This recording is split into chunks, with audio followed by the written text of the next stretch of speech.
कल्पना कीजिए, आप समुद्र में नाव चला रहे हैं। शांत दिनों में नाव आसानी से चलती है, कम प्रयास चाहिए, लेकिन तूफान में लहरें आपको इधर उधर हिलाती हैं। लगातार ध्यान और सहनशक्ति की जरूरत होती है। स्टॉक मार्केट भी ऐसा ही है, कभी शांत जब दाम स्थिर चलते हैं, कभी तूफानी जब दाम बेतहाशा ऊपर नीचे होते हैं। इस उतार चढ़ाव को कहते हैं वोलेटिलिटी, और इसे रिस्क फैक्टर मानकर समझना हर इन्वेस्टर और ट्रेडर के लिए बेहद जरूरी है। आप जानते हैं 93% ट्रेडर मार्केट में पैसा खो देते हैं। गलती मार्केट की नहीं होती, गलती हमारे माइंडसेट की होती है। मैं हूं जीसी शर्मा, घर घर इन्वेस्टर का संस्थापक, और पहले था head of financial education at national stock exchange.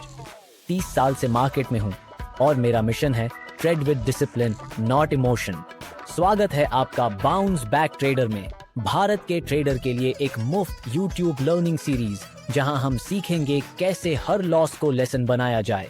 Finance में वोलेटिलिटी का मतलब है किसी फाइनेंशियल इंस्ट्रूमेंट के दाम में समय के साथ कितनी तेजी से उतार चढ़ाव होता है। एक हाईली वोलेटाइल स्टॉक एक ही दिन में 5 to 10% तक हिल सकता है, जबकि एक स्थिर ब्लू चिप स्टॉक उसी समय में शायद सिर्फ 1% हिले। वोलेटिलिटी को अक्सर स्टैंडर्ड डिविएशन जैसे सांख्यिकीय टूल्स से या इंडिया विक्स वोलेटिलिटी इंडेक्स जैसे मार्केट इंडिकेटर से मापा जाता है।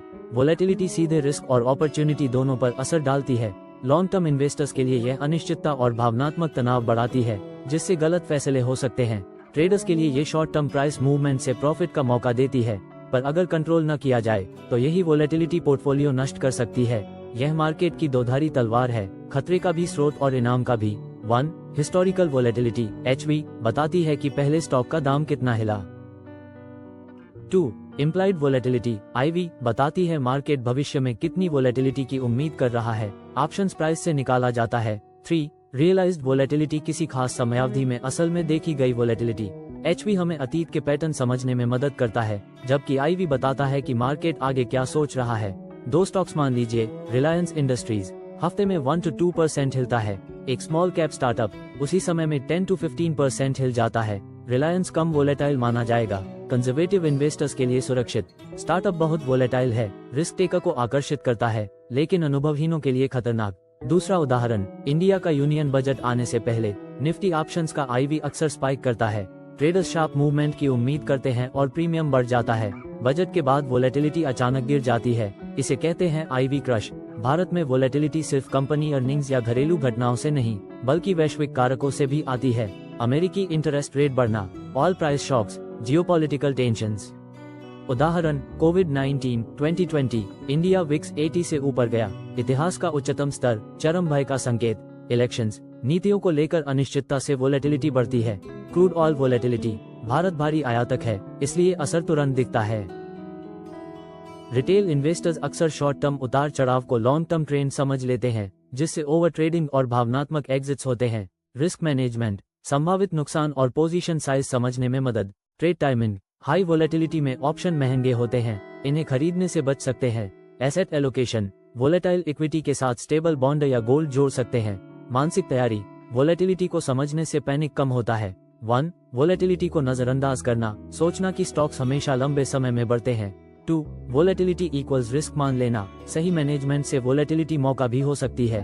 3. हाई IV में महंगे ऑप्शंस खरीदना, इवेंट के बाद IV क्रश में पैसा डूब सकता है। 4. भावनात्मक प्रतिक्रिया, हाई वोलेटिलिटी में पैनिक सेलिंग से वेल्थ नष्ट होती है। प्रोफेशनल ट्रेडर्स वोलेटिलिटी को स्ट्रेटेजिकली इस्तेमाल करते हैं। हेजिंग, लो वोलेटिलिटी पर ऑप्शंस खरीदना ताकि अचानक स्पाइक से बच सकें। वोलेटिलिटी आर्बिट्राज, IV और रियलाइज्ड वोलेटिलिटी के फर्क से फायदा लेना। पोर्टफोलियो कंस्ट्रक्शन, मार्केट अस्थिर हो तो लो वोलेटिलिटी एसेट्स में वेटेज बढ़ाना। संस्थाएं वोलेटिलिटी प्रेडिक्ट करने के मॉडल बनाती हैं और डायनेमिक एक्सपोजर तय करती हैं। रिटेल इन्वेस्टर्स अनुशासित एसेट एलोकेशन से इसका आंशिक लाभ ले सकते हैं। इन्वेस्टर्स वोलेटिलिटी को अक्सर दुश्मन मानते हैं, लेकिन यह उच्च रिटर्न की कीमत है। वोलेटिलिटी न हो तो लो पर खरीदो, हाई पर बेचो का अवसर ही न मिले। जरूरी बदलाव है, डर से सम्मान की ओर। वोलेटिलिटी को समझो, उसके लिए प्लान बनाओ और उसे अपने पक्ष में इस्तेमाल करो। 2008 ग्लोबल फाइनेंशियल क्राइसिस में भारतीय इक्विटी अप्रोक्सीमेटली 60% गिरी। इन्वेस्टर ए डर कर बॉटम पर बेच दिया, दोबारा एंट्री नहीं की। इन्वेस्टर बी वोलेटिलिटी को अस्थायी तूफान समझा, SIP जारी रखी, क्वालिटी स्टॉक्स डिस्काउंट पर खरीदे। कुछ सालों में उसका पोर्टफोलियो 3 गुना हुआ। निष्कर्ष, वोलेटिलिटी पैनिक करने वालों को नष्ट करती है, लेकिन तैयार और अनुशासित रहने वालों को इनाम देती है। वोलेटिलिटी इक्वल्स प्राइस फ्लक्चुएशन का माप। प्रकार हिस्टोरिकल, इम्प्लाइड, रियलाइज्ड।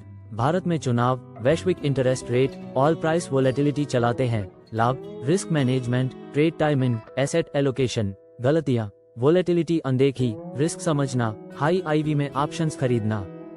सही माइंडसेट इक्वल्स वोलेटिलिटी को मौका मानना, न कि सिर्फ खतरा। इंडिया विक्स रोज ट्रैक कीजिए, मार्केट मूड समझने के लिए। पोर्टफोलियो जांचें, अगर कल मार्केट 20% गिरा तो कैसा असर होगा। चुनाव, बजट जैसे पीक वोलेटिलिटी इवेंट्स पर ऑप्शंस न खरीदें। लो वोलेटिलिटी एसेट्स, बॉन्ड, गोल्ड जोड़कर पोर्टफोलियो संतुलित करें। अपनी ट्रेडिंग जर्नल में लिखें कि पिछली 5 ट्रेड्स पर वोलेटिलिटी का क्या असर हुआ। आपने बाउंस बैक ट्रेडर का एक और लेसन पूरा किया। याद रखिए, trade with discipline, not emotion. Channel को सब्सक्राइब कीजिए, नीचे अपने कमेंट दीजिए और अगले वीडियो में मिलते हैं। आइए इस कहानी को बदलते हैं।